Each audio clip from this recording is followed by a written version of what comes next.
Então, como a gente falou no comecinho, assim como os seres humanos, cães e gatos também podem sofrer com problemas cardíacos.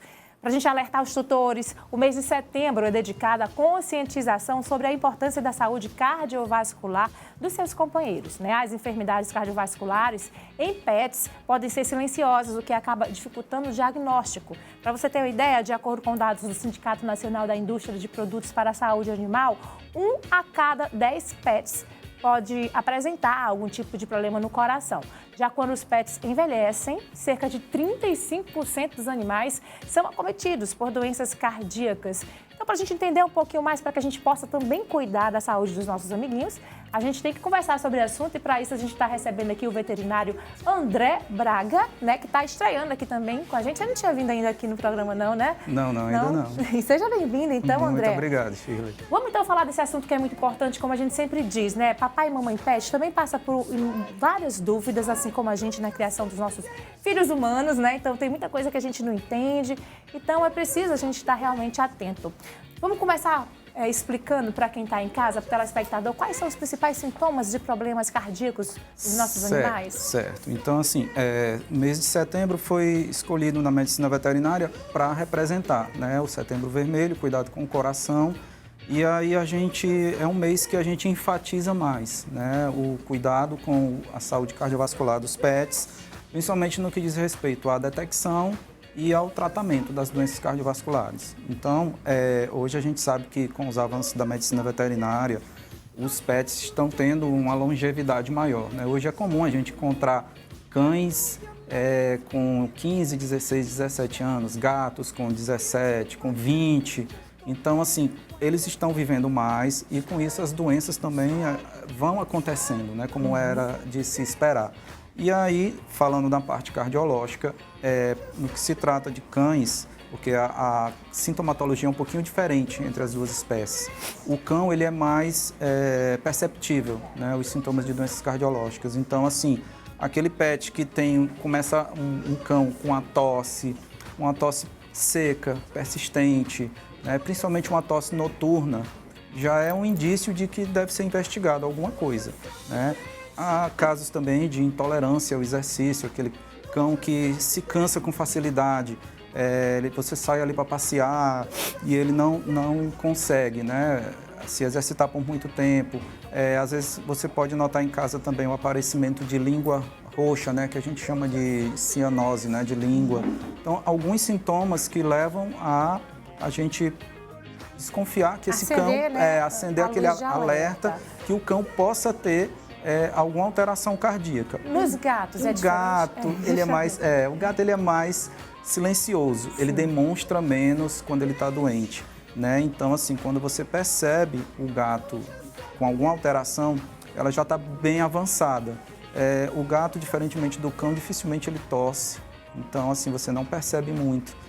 Mas você, a partir de uma certa idade, de 7 anos, 8, 9, 10 anos, eu acho que já seria bom incluir na rotina dos felinos o check-up cardiológico, assim como nos cães também, né? Agora, deixa eu perguntar. A gente sabe que alguns problemas de saúde são relacionados à raça. Por exemplo, tem, no caso dos cachorros, animais de determinada raça que têm mais problemas respiratórios, né, pela própria genética. E no caso de problemas cardíacos, tem alguma relação? Tem. Hoje já se sabe que tem muitas raças predispostas, né? Os cães de pequeno porte, como Poodle, Pinscher, Chihuahua, o Charles King Cavalier também, então são raças, os Cocker, são raças muito predispostas à alteração de válvula mitral. É a principal casuística no consultório de atendimento, né? É a doença que mais acomete, que é a insuficiência da válvula mitral, uma válvulazinha que fica no lado esquerdo do coração.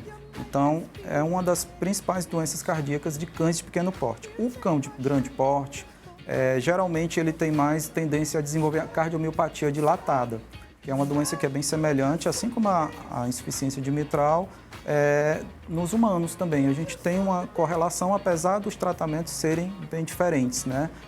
O gato, ele já tem uma tendência a ter a cardiomiopatia hipertrófica felina.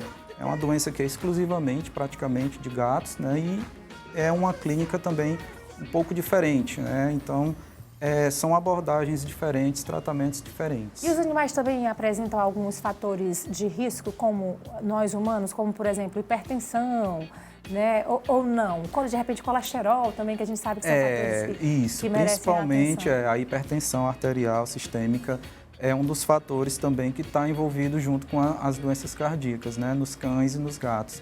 Então, se ele tem um quadro de hipertensão, que você pode detectar numa consulta de rotina, se o médico veterinário tem o hábito de aferir a pressão arterial do paciente, ele pode detectar esse problema já numa consulta clínica.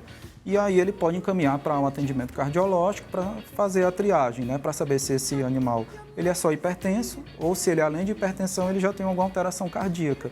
E aí a gente faz os exames de rotina, ecocardiograma, eletrocardiograma, raio-x torácico também, né? E aí, com base nos achados desses exames, a gente consegue chegar a um diagnóstico, se ele é apenas um hipertenso ou se ele já, além de hipertensão, ele também tem alteração cardíaca. Como a gente falou no começo, a gente disse alguns dados, assim como em nós humanos, as doenças elas aparecem mais, né, como você explicou também no começo, com o passar da idade. Então, tem também essa relação da idade e o surgimento dos problemas cardíacos. Tem. Com relação à idade, só uma observação, que a gente também tem o caso de doenças cardíacas congênitas, aquelas que o animal já nasce com a doença. Então, aí a gente tem que fazer a investigação, se o animal jovem, com 1 ano ou menos, ou com menos de 5 anos, ele apresenta alguma alteração que leve a suspeitar. Então, diagnosticando esse tipo de doença, algumas são tratadas com cirurgia, né? No caso da persistência de ducto arterioso, é feito um procedimento cirúrgico onde se corrige esse defeito, né? Que é um defeito de nascença. E o animal tende a viver sua vida tranquila. Tá certo. Só para a gente finalizar, doutor, diga, a gente sabe que a gente tem como evitar algumas doenças cardíacas com alguns hábitos mais saudáveis, como alimentação, prática de atividade física. Isso também vale para os nossos bichinhos. Isso, vale. A gente deve sempre lembrar, né, que a obesidade também é um fator de risco. Então, uma alimentação equilibrada, uma alimentação saudável, manter o pet sempre ativo, se exercitando, isso vai contribuir muito, né, para que, se por acaso vier a ocorrer, que seja muito mais tarde, e que a gente consiga tratar, manejar esse paciente de uma forma melhor, porque já tem o componente genético de raça, né? Então, se a gente consegue levar esse pet com saúde a vida toda, a gente consegue também manejar essas doenças com mais leveza e mais saúde. Tá certo. Obrigada pela sua participação. Como você falou no começo, agradeço. A campanha é feita no mês de setembro, mas a gente tem que entender que são cuidados que a gente tem que colocar já como hábito, diariamente, pelo menos uma vez no ano, fazendo exames nos nossos bichinhos e tendo esse cuidado no dia a dia. Muito obrigada pela sua participação. Por nada, agradeço. Foi alegria. Estamos aqui sempre que precisar para colaborar.